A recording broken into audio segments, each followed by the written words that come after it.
Well, joining me now is Te Ururoa Flavor. Good morning. Thanks for joining us. Is it congratulations? Yeah, absolutely. I hope it is. Mixed fortunes though, eh? I mean, you've got two MPs in, but you lost 2 seats. It's a big blow.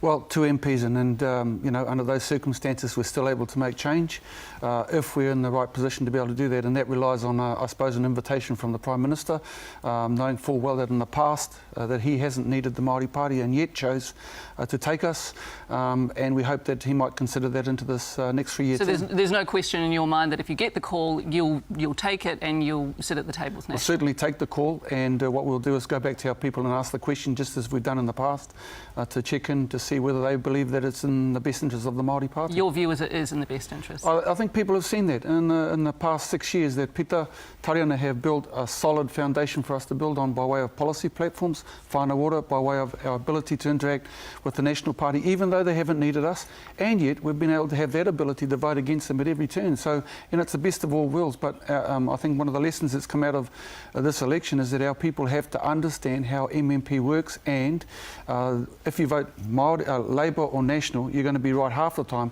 Voting for Maori Party on a Māori kaupapa actually could put us at the table at every time. That's what we've got to get used to. Let's talk about that in just a moment. I'm curious, what will you ask for from John Keeper? Some speculation that you'd like to be Minister of Māori Affairs. No, we haven't had any discussions. Even I haven't spoken to the Prime Minister for but what will you ask months. for?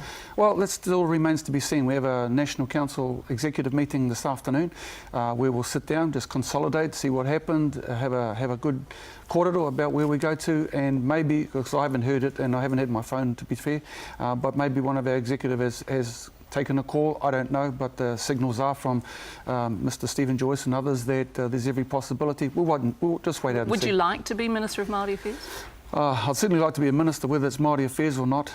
It's not too much of an issue right here and now.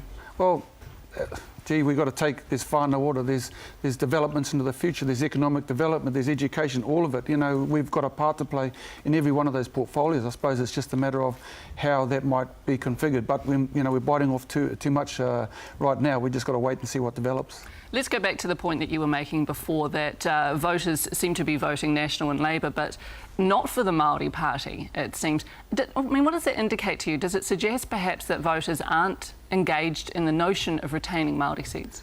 That might be part of it, but I'd suggest to you that a lot of it has been driven by the relationship between the Internet Party and the Mana Party, that there was all of the issues around dirty politics, there's some of the misinformation and some of the straight-out lies that have been put to about the Māori Party relationship. And as I've been saying all along, that the tragedy in all this scenario is that not only did Internet Mana lose, but the Māori Party lost in that as well. And now is the time to consolidate on the gains that we've been making thus far and rebuild for the future. What did you make of what happened to Internet Mana last night, and in particular to Hone? Yeah, I was taken aback a little bit, but in a sense not surprised, because of all of the issues that came up with respect to the relationship with Internet, with Kim.com. I think that pretty much sent a signal from our people that they don't like that. They don't like the sort of so-called dirty politics. We as a party have tried to stay very much away from that sort of scenario and focus on what we had to do. And fortunately we have those well, all things being equal, we'll have 2 members of Parliament, and that will be the platform on which to launch into the future. There was a big cheer at your HQ last night when it looked like Kelvin Davis was surging ahead. I mean, what was your feeling? Were you pleased? Oh, like I say, I was taken aback, to be truthful. I mean, I knew it was. Though? Well, I mean, it's not about being pleased per se. I mean, as I say, I mean, in terms of my relationship with Hone, there's clearly been a lot of water under the bridge, and against that background has been the misinformation put out by the Internet Mana Alliance about where the Māori Party sits. So, you know, naturally, there'll be some people who'd say, well, you know, that. It came full circle. For my part, I think that Hone did provide an edge to the Maori Party when he was with us. But now, as he said, it's another stage to be taken for him, and I wish him well into the future. So there's a lot of discomfort with the Maori Party aligning with National. We've already touched on it a little bit, but how do you reassure your party members that this is a good thing? Look, I think that the notion of us being so close to National is a big beat-up.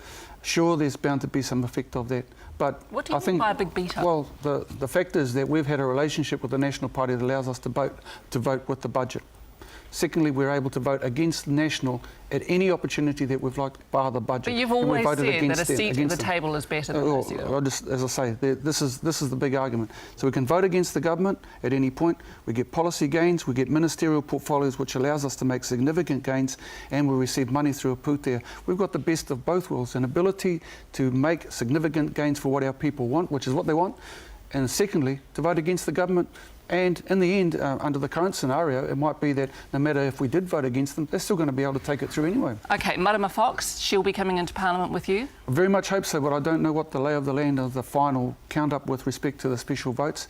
But I'm hoping she does, because she's an awesome candidate that we have a lot of hope for into the future. And, you know, it's about succession planning from here on in. She'll be awesome. We have to wrap very quickly. So are you going to be able to win those Māori seats back that you lost? That has always been the plan, and not only that, but we need to build on the momentum gained by the many Pākehā non-New Zealanders who actually support and see our kaupapa as good for this country. If you were going to make a prediction for 2017, how many seats do you think you could get back? Yeah, no, it's too far away. Miriama, too far away. Jingers, I'm just getting over last night, so we'll wait and see. But I'll tell you this, that the Maori Party is going to be rebuilding on the base that we've created already. We've got some fantastic candidates and some teams, and my job is to try and coordinate that with our council to make sure that the Maori Party never ever is lost from the Parliament of this land. That's the job. We have to leave it there. Thank you so much, Maori Party leader to Ururoa Flavel.